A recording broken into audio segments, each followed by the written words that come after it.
Online, and today we're here at Anime Expo at the Bandai booth. And here with me today, joining me is David and Xavier. And David, Xavier, can you tell us a little bit about what you guys are doing here today? Yeah, absolutely. So we're obviously celebrating the 40th anniversary of Gundam. We have this beautiful RX statue behind us. We're doing a lot of cool things for the 40th anniversary. We have a huge retail space, this enormous booth, orange carpet. We're having a blast here. Xavier, can you tell me a little bit about also? Yes, in addition to the larger Gundam celebration, we have a lot of specific new Gundam model kits and model activities going on. You can go check it out right over here. Okay, sure. All right, let's go ahead and mosey over. So Xavier, tell me a little bit about what we're looking at here. So this here is a prototype of the Gundam Barbatos in master grade format. It's first unveiled here at Anime Expo here in Los Angeles. This will be coming out winter 2019. It's going to be featuring a lot of new color separation gimmicks as well as increased articulation and also some modern styling for the Gundam Barbatos. Yeah, definitely. Looking at it as a kid, I built a number of master grades and it looks nothing comparable to this. Can you tell me, are there any special parts or any designs that they had to consider while designing this process? There's a few details that are known about this thus far. It was just unveiled about a day ago for the public. For most master grades, they're always pushing the limit with the level of detail and also the level of articulation that can be encompassed with injection plastic model kits. Gotcha. And of course with this model here, this is the first unveiling, the first showing here? Yes, here in the US, yes. It's one of the few times they've unveiled something new that's coming out here in the US. Yeah. Awesome. All right. As you can see here, this looks like a Gundam workshop. Can you tell us a little about what's going on here? Yeah, this is actually my favorite part of all of our conventions is we bring all of these model kits out for first-time builders, or if you built a couple model kits, that's fine too, we'll let you build. They get to come here, they get to build. In this case, it's an RX-78. They get to take it home, they get to keep it, do whatever they want with it. It's great. A lot of times we get families, then they'll go and they got a new hobby, and it's just something great they can do together. It's a lot of fun. We get master builders to come out and walk you through the whole process, teaching you how to cut, how to sand, how to file, how to put stuff together. And these kits are meant to be done a little bit quicker. So they're really basic kits, but it's always fun. All the attendees' favorite part of our booth is the workshop here. In the US, there's always been the notion that model kits are very difficult to build. So this is an opportunity for someone, they've never built a model kit before. This is their chance to try it out for free and see if they enjoy the experience. GBWC, known as the Gun Club Builders World Cup, this is Bandai's international official model competition of Gundam model kits. It takes place in a wide variety of countries, and each country has separate regional events, just like here at Anime Expo, where they're trying to figure out who's their national representative that will be competing on the world stage at the end of the year. So this is one of several stops in the US for this contest, and basically competitors will bring in their completed, customized Gundam model kits to see who has the best representative work. And we have a number of judges, including Meijin Kawaguchi, who is Bandai's most prolific professional modeler, will be judging criteria based on painting, technique, and also creativity concept of the idea, basically picking the best ones that will be US representative of the country. And approximately how many participants do you get on a yearly basis? For the US, it's been hovering close to 150 to 200, depending on the year. So it's been growing every year. Also, we've been adding additional stops as well. So the US is one of the largest countries that compete, so it's very difficult, we understand, for people that aren't living in the metropolises of the US to attend. But we've been adding a number of different locations every year as bigger and bigger. And are there any particular specifics that you're really looking for? I know that it's kind of subjectional sometimes to what you're looking at. If you're seeing something that's diorama pieces, sometimes maybe battle damage.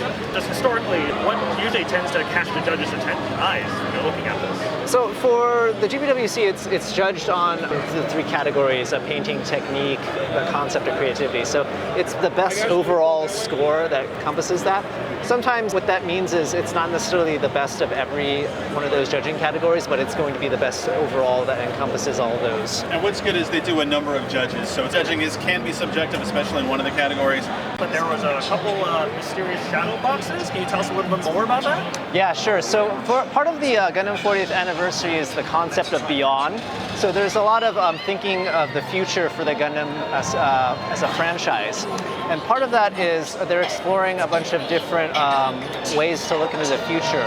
So those two shadow boxes that are on display represent two things. There's underneath them is the tentative concepts for some upcoming big Gundam projects. One of them is the Gundam live-action movie that's being produced by Legendary and Sunrise, and the other one is Ken Okuyama's version of the Gundam. Ken Okuyama is the designer of the Enzo Ferrari, so this is his unique take on Gundam as a vehicle of sorts. In addition, the concept of Beyond extends to existing Gundam franchises as well. They created a bunch of unique images for Gundam that feature crossovers of different Gundam protagonists from different Gundam series throughout the history of Gundam. So there's one with a arc there's some displays here that show Gundam Unicorn and the original Gundam having their colors swapped. There's also for the Zeta Gundam and Gundam Wing, the Gundam Barbatos and Gundam Exia, and then finally the Gundam G Self and the original RX-78, just to show there's some Sunrise is thinking of all the different Gundams out there, not just one of the Gundam series that exists. Told you into Gundam. He knows his Gunpla. Yeah, it's a super exciting time to be a fan of Gunpla and Gundam. The live action movie, I think everyone's really pumped about. I think we're going to see a lot of cool stuff. Have you guys personally seen any of that at all, or anything you can tell us a little bit about it? The live-action Gundam design is still in the initial planning stages, so there's nothing that's been final about what it looks like currently right now. All right, so let's go ahead and move on to the next item. All right, Xavier, so tell us what we're looking at. Okay, so here we have displays of model kits from the Fate series.